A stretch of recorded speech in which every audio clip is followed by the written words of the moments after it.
안녕하세요. 보험금 팔례방입니다.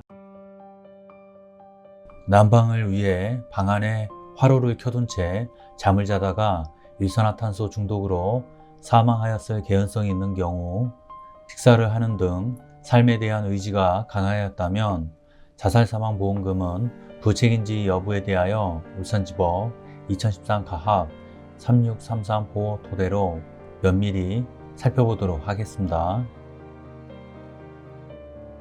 기초사실: 망인의 형 C는 2013년 3월 3일 12시경 망인의 주거지였던 부산 남구 D, A 307호 내에서 망인이 침대 위에 이불을 덮고 사망한 채로 누워있는 것을 발견하였습니다.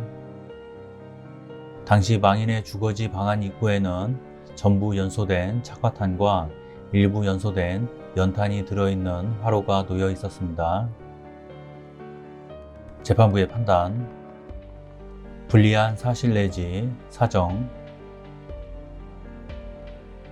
망인이 2013년 3월 3일 15시 8분경 부산 남구 경찰서에 출석하여 망인이 술을 마시고 방안 화로에 연탄을 피워 자살한 것 같다고 진술한 사실, 망인은 약 10년 전에 처와 이혼한 사실, 망인은 설 연휴였던 2013년 2월 10일경 피고와 마지막으로 전화 연락을 하였고, 그때부터 이 사건 사고 발견 시까지 가족들과 왕래하지 않고 외롭게 지낸 사실이 인정됩니다.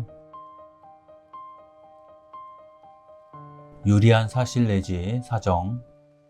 그러나 검안 의사 E가 작성한 시체 검안서에는 망인은 일산화탄소 중독으로 사망한 것으로 추정되고, 비의도적 사고인지 자살인지 혹은 타살인지는 미상이라고 기재되어 있는 사실, 망인은 평소에도 난방을 위하여 화로를 사용하였던 사실, 이 사건 사고 발견 당시 화로는 방의 문 앞쪽에 위치하고 있었던 반면 망인은 머리를 그 반대쪽으로 하여 침대 위에 바로 누워 있었던 사실,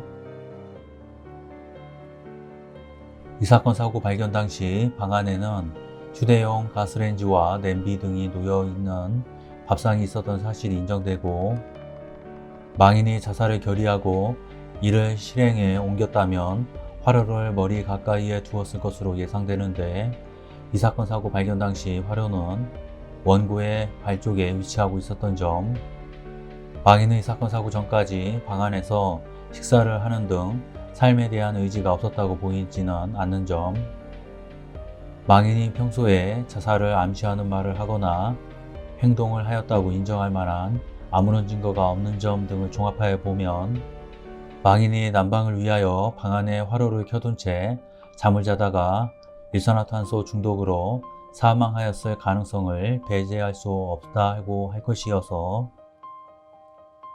원고 주장대로 망인이 이 사건 사고 무렵 자살을 결의하고 실제로 이를 실행에 옮겨 사망에 이른 것이라고 단정하기에 부족하고 달리 이를 인정할 만한 증거가 없습니다.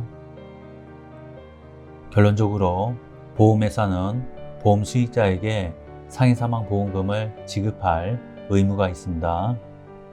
마치겠습니다. 긴 시간 시청해 주신 점 고맙습니다.